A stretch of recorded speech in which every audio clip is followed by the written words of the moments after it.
This is your whiteboard. It's a digital canvas where you can bring in media, write, draw, annotate over anything. It's really great. So annotate here. Okay. Oh, it writes so smooth and with my finger. Oh, look at all the colors. And a color wheel. Now you're speaking my language.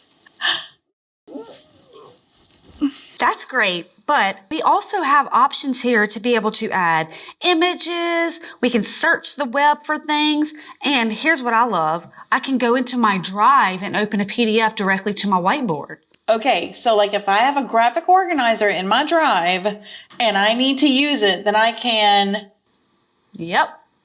And now that we've dropped it on our whiteboard, we can annotate directly on it. Oh, this is so fantastic. Okay, but a lot of times with my graphic organizer, I use YouTube videos and we take notes. Easy. We can add YouTube just by going into this edition, search YouTube videos, choose the one that you want, and now it's there on your canvas space.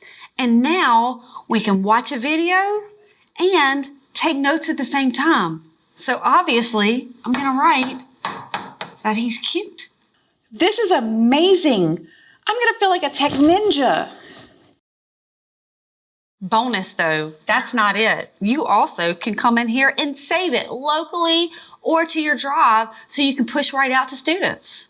Okay, that is a huge bonus. So I can create these and save them and not have to like redo this every year. Yep, you got it. Oh, I'm sold. This is fantastic.